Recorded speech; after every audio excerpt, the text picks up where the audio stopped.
Hi guys, ma'am ay ngasidi sige mafamda thadoktorre yam nungsiye aduna aina tumme hawalakpaga chatlamdaisida sumaina ngasidi chatorabani ko hengwa yengnaba haidi farju phatrasu aina chahi mari leramiba mafamnebuko aduna yam nungsibada aduda fawe aduna aina video je nambane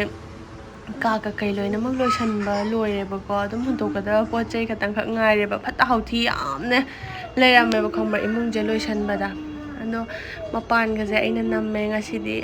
sunrise ka yam phaja leirame ado khangdeda puning yam nusiye ubada amuhana haidi punsigi amuhana ugadaba mafam natreba haidi amuhana zulakpa phanggadaba sumade phangaroi kaidoba bu chatluni natrane ko loirabanina khangnaba kana leidana chatluni ju natte mari mataga leidana tawbasu natabanina punsigi laroidaba mafamne aduduna yam nungsi adugi aina video je nambane mayamna yengningdraga dum chaksanbiyo ko aida hengwa yengnaba dum namjabane yam nungsiye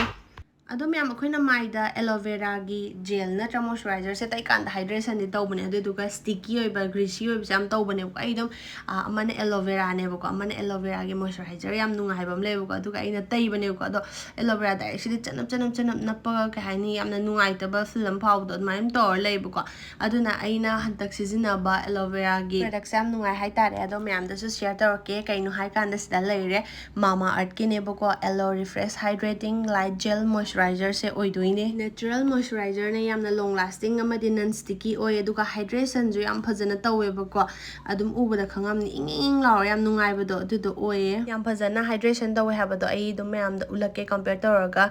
ising glass ani lawreba ko ado amana atopa moisturizer amaga aduga hojiki ma market duga yengjeba ko atopa gi duna sine ko tawraga leitrane ko tawraga lebajina hydrate phajana tawde haine ko hydration phajana tawde haine ba aduga mama earth ki je simu yengase ko mama earth ki se khara thadare aduga ising manungda lupaga leitra ising manungda lupaga leijina khoi yam phajana hydration tawhanba moisturizer do adu oirine ko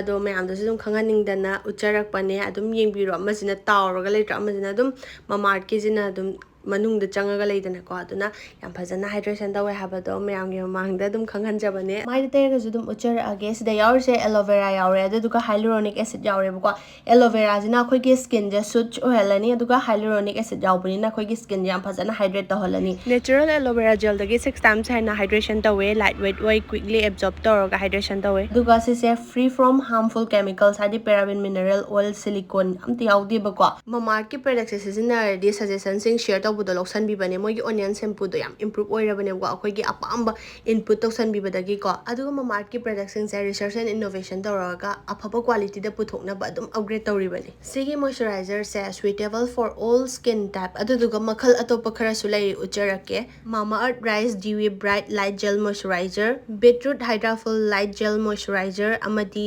vitamin c daily glow light gel moisturizer sine sidi loina makta utre amatang tayga utle mayam su pamaga de ai coupon code kajal 2025 sizinabio 20% off organi mama earth app amadi website te lebi matamda ado description da link loina mak yawbane click tor lay yani ado amazon Nykaa flipkart purple da su phangmane aduga manak nak store da su loina mak yawbane kaigumba manak nak store da utaragadi comment natragana adum message thabiro ko mayam aduga mayam sina aigi maningi aina fi ga suri ngai da dum fi suba daidi fi kanghanba ngai boina dum yengjaramba view du ne am khangde pukning yam nungsi ngasi gi numit khangde video je namba thamoi je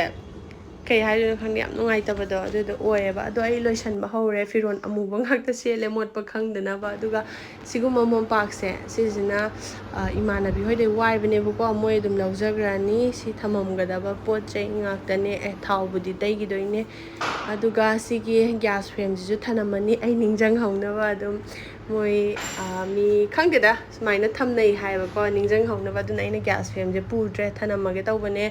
ado trolley ani purani aduga pochai khara loina mag yomba loire no sini mayam yam nungsi ado kwai thamoi chakpa haragadi yone train do nangaroina ne ko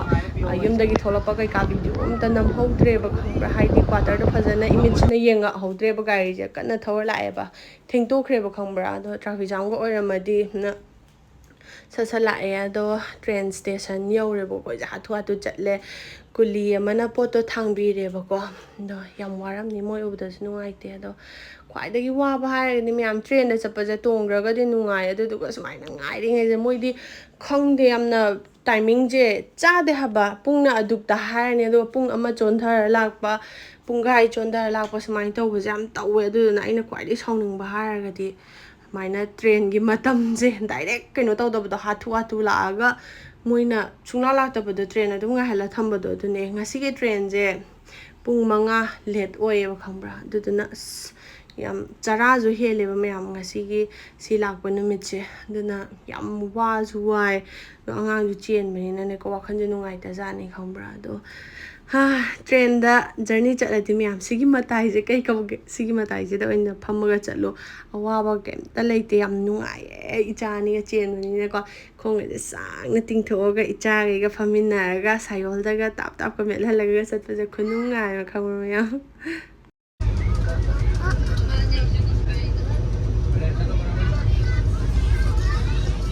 사이온 Heaven 이거 제나띠 포토 갈게 Hi guys Hi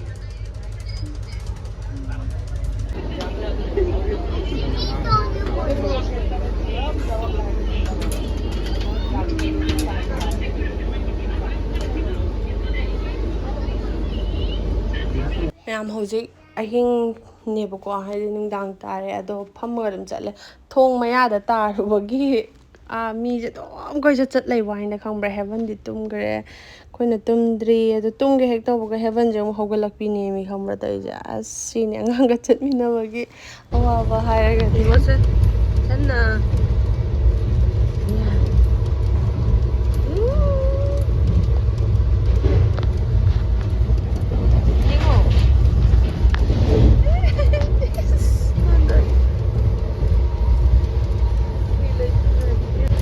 lối xung nơi thì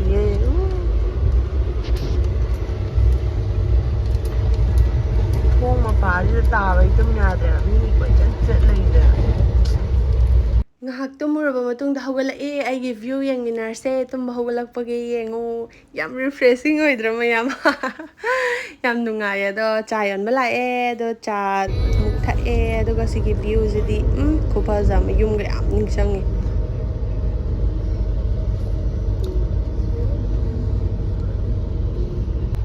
Good morning hairo sana amda hairo se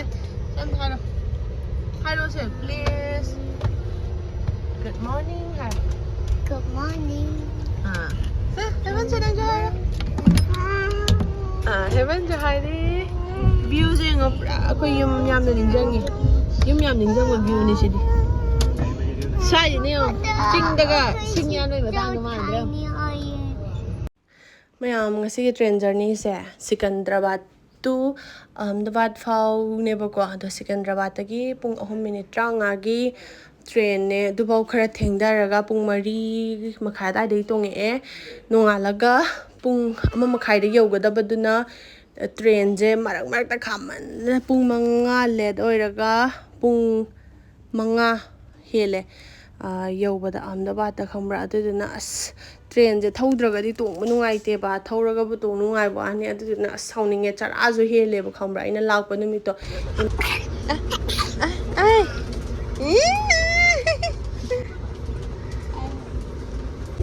train da yonba lakpa po chai duga charaba myam kaigino honge moi mayang jinji cha ise loi puraga laeba train manung da charage tawbu chak khawba hangba lakta wani da khambra kana kai launi khoni da duna chara adum hene am yungwai angang chen ba khambra numit chuppa ma chara hen ba hadu do da ke journey je da he chamaru bu ta da khambuna wa jane to chumaina achapot yonba lakpa gaido adudi mak chasalle khara safai aduga Ahmedabad yore Ahmedabad yobusida hekta mainungda langjinba chap mane kari khusa si thina dichi khusa je oima kari khusa no ne he mai khangde da maijau tharaga tikpa dongna ne ko khambra wang isa de khusa ma ado hoje moi ngaibamduda changaga ngaijen hainareba ko ahingi pung 11 gi train donga chatoine ba bus yongna ba nungai ga yogdoine ba do hoje Nuaire sida chakpasi.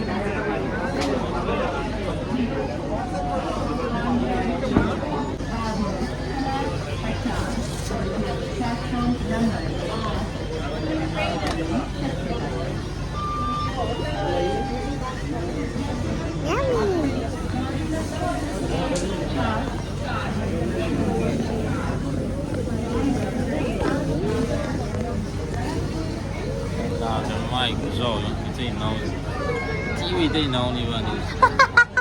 Ma'am hꯧzik ngài yaba ngaire aduduga train laktore pung